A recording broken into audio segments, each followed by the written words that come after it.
crazy question? Yeah. Do you have a crazy question? Oh, I have a crazy question. Okay. Oops. What do you think dreams mean? I absolutely think they mean something. I'm committed that it is the subconscious mind informing us, Hmm. right? I'm almost positive. I'm positive, but I've been wrong before. How's that? um, because it's what makes the most sense. Now, to interpret a dream, I don't, because like I have water dreams sometimes, and they're the most upsetting to me, and they stress me out because I'm terrified of water. Like I'm terrified of drowning, and I've had dreams where like tsunami waves have come, and I've bought dream books, like dream interpretation books, but I've also realized that circumstances, right? Yeah, And 100%. different shit that goes on in your life affects your mental state, and that mental state sometimes comes out while you're sleeping, right? So that's what I think. What do you think? I don't know. I'm on the fence about it. Oh, I really? do think I think that I do think that there's the meaning there, but I'm not sure what I don't know that there are things that are necessarily symbols, right? Like Like I don't know. snakes mean something? Yeah, like if you're losing teeth, like I've had dreams of losing teeth. Yeah, me too. We all have. Yeah. Yeah, we all have. And I've never bought a book on the symbols of dreams, but will Google or look it up. And then there's like so many different opinions about it. Yeah. But I do wonder about people. Like I dream, this is really strange. The reason I even asked it is like, there's this man I dated years ago, like years ago. In fact, you met him once, but it was, yeah, you met him once, I think. I know you did Hmm. in Phoenix. And we only talk twice a year, once on my birthday and once on his birthday. Every birthday for years, he sends me a message, happy birthday. I send him happy birthday. And that's the extent of the conversation for the most part. But I dream about him all the time. Hmm.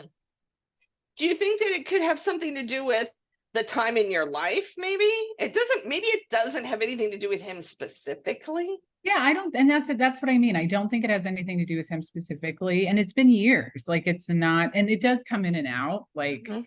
there are periods where it's more, and like recently it's been a lot, like almost every night he shows up in some way. And they're not sexual or Yeah. but he's always there.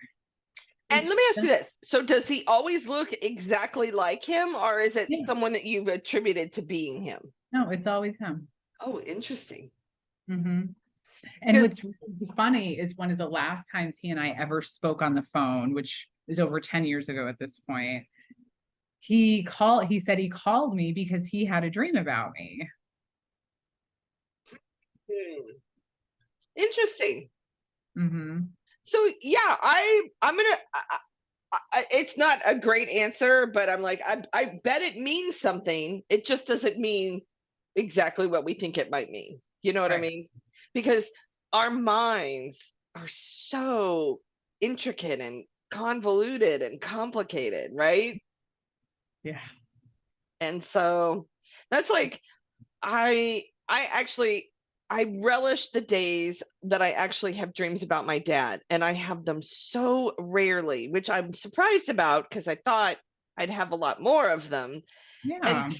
the first dream I ever had about my dad was shortly after he passed away, and I was yelling at him because I thought he was dead. So he showed up in my dream, and in my dream I'm like, "But you're dead. Why how can you be here? How could you fake your death on me and do that, put me through this?" And then I was like, oh my God, it's just a dream.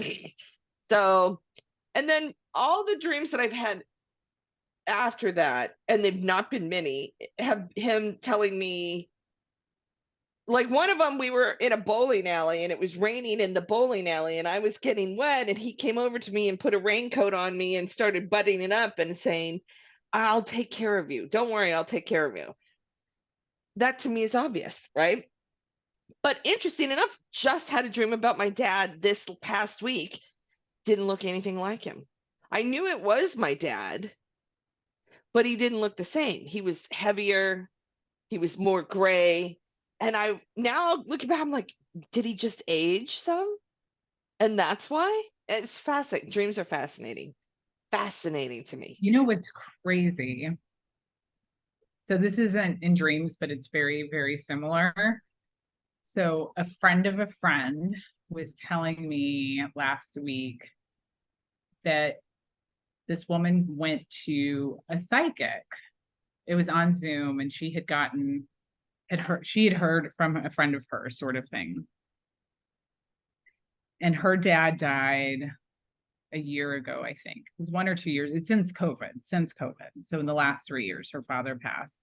She was very close to him, took care of him the last couple of years of his life. Mm-hmm. It was very, very hard on her when he passed. And she kind of went into it, I guess, like anyone does with the psychic to a certain degree. Like she wanted to be open to it and open to what they said, but also everything with a grain of salt, or like, Yeah.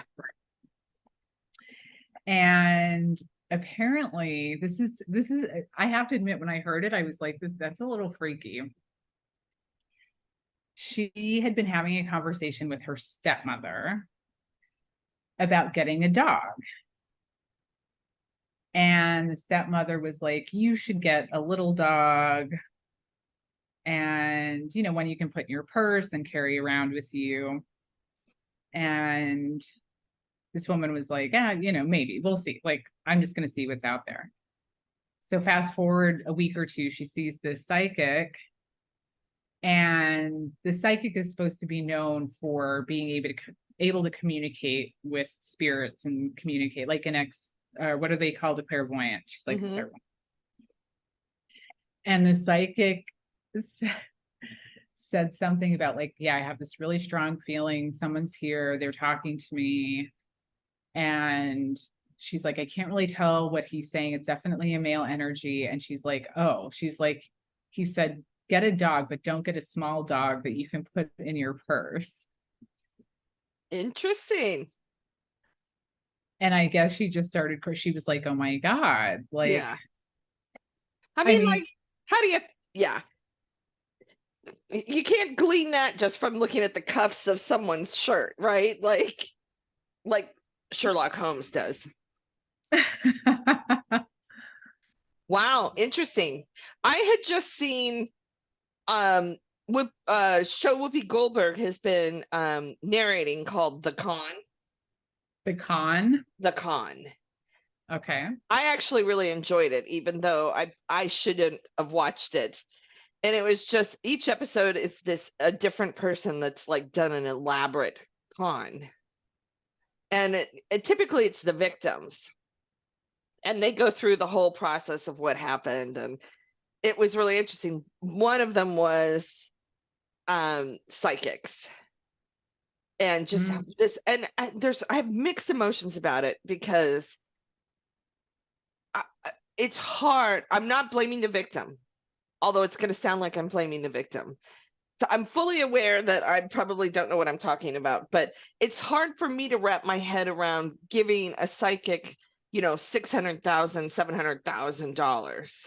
No. In order to fix your psychic issues. I'd just be like, because I admit it, right after my dad passed away, I went through this phase of every week I was on to something crazy. Like I would, I was like, well, this week I'm gonna climb Mount Everest, right? And I'd spend a week trying to get that together, and then I'd realize I'm not climbing Mount Everest.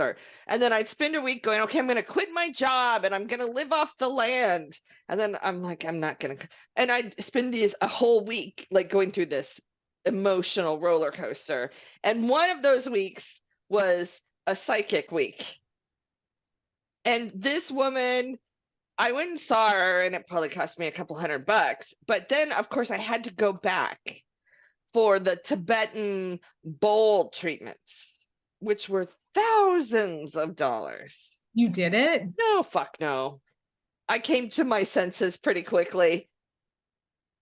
But I remember thinking, well, this is what I need, like for a few minutes, right? And actually, it was the first time I realized, oh, I'm doing these weekly crazy things, right? And I'm like, this qualifies as a bit nutty for me. I'm not saying for other people. And I'm not going to spend thousands of dollars on a Tibetan bowl treatment when I think it's bullshit. So the way she was doing it, I'm not saying Tibetan bowl treatments in general aren't significant, Right. but I would think that a Tibetan monk would be a better person to go to for a Tibetan bowl treatment than some random psychic woman in Phoenix, right? Yeah, I mean, and the reality is, we know a lot of those people, unfortunately, feed off of people who are vulnerable. Yep. You know, they feed off of people who have lost someone, breakups, divorces. And when you're that vulnerable and you're in so much pain and you just want the pain to go away, I feel like people are more willing to do whatever they think it will take. Mm-hmm. And for some people, I mean, like I can't remember what exactly was going on, but I just remember being in one of those places where it was like, I was at the very end of finishing school. I was working full time. A relationship ended. I was just like, it was just stressful. Like I was just in a really stressful time. And I started to go see, it wasn't a psychic, but it was a massage therapist. Mm-hmm. But she was expensive. This was in Phoenix. But she was way up in North Scottsdale. And she'd been highly recommended from a friend of mine at the time. And like she would be done and I would cry during the massages. Like it was like she was releasing some sort of tension or releasing. And I went a few times and I swore at the time, I was like, this is magical. Like I really felt like there was something to it. But she started to go down that path of like, oh, you should come do this other treatment and then this other treatment. And then she was doing, I can't remember if it was like wasn't quite a retreat per se, but she was doing something outside of the home. Like, you know, yeah, come for 2 days and wash your chakras or some shit. And it was going to be like $2,000 or something astronomical. And I was like, absolutely not. Right. I'm doing that. I will do the massages. You know what? Massages are legitimate, regardless. Yeah. Tight muscles are tight muscles are tight muscles, and somebody's got to work those out, right? So I don't feel that a massage, unless you're a crappy masseuse, then you're ripping people. I've had. Can I tell you the funniest story about a masseuse? Yeah. Didn't know what she was doing or didn't really want to give me a massage. Like she clearly, I mean, it was like the worst massage I've ever had. Still to this day. And freedom. Well, that explains why, though. I would like no idea. I had no idea, and I wouldn't have if I hadn't seen my friend. I would have never. It wouldn't have even crossed my mind. Except you would have run into him one day and said, "Oh yeah, I had the world's worst massage," and he'd be like, "Oh, where'd you go?" Possibly. And he's like, you just went there because it had the word Zen in it. And I'm like, well, that, and it was the only place open, like and available, and it wasn't super expensive. And he was like, oh my God. He's like, he told everybody, he thought it was the funniest thing on the planet. Like we'd be in bar, he would just tell. It is funny, Freedom. It is hysterical. I'm sorry. It is. It's not bad. You actually you know, you help feed her family, so I'm not complaining about it, right? Yeah, and she But didn't have to give a happy ending. she didn't have to do a happy end. She got a reprieve, which is lovely. I mean, I would have given you a better massage so you'd come back, but she's probably not licensed, and there's probably a whole other set of issues she'd have to deal with. Who fucking knows? Yeah, I that's a tough call right there, right? was so, but I do remember I kept thinking like something feels off, and but then I thought it's just me. It's And not just you. It's not you. and it Well, was a little dingy. Like it wasn't, but I mean, on the flip side, it's like there's a place here in New York. I mean, it totally looks like a happy ending massage. Like there's no frills. It is, I don't know, like if you saw it from the outside, you would definitely be like, that's a happy ending place. But I went in there once because it had great reviews, like lots of reviews. It wasn't like 5. There were like a lot of reviews and they were all good. And I went in, still to this day, one of the best massages I've ever had in my life. And they literally charge like $1 an hour. You can get a 60-minute massage for $60. oh my God. Yeah, you can In get a New 90-minute York? from me. And it's upstate. It's not in the Oh, city. okay. I was just like, how do they pay the rent at that rate in Yeah, New York, no, right? well, that's what's crazy with New York is like there's some services like mani pedis. They're usually significantly cheaper here than when I go to Phoenix, or like I got one in Philly last weekend. Massages tend to be cheaper because there's just so many places, Yeah. is my guess, but other things are way more expensive. Yeah. Rent's kind of high there. Now tell me, what borough do you live in? Queens. You live in Queens. Every time I watch Marvel, I think of you because Spider-Man's from Queens. Oh, And what's it? Captain America is from Brooklyn. Just have to keep track of these things. It's Brooklyn's my neighbor. yeah, right?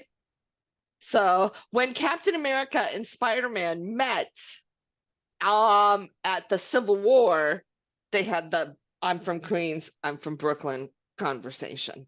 Oh, So Lord. I feel it happens a lot, but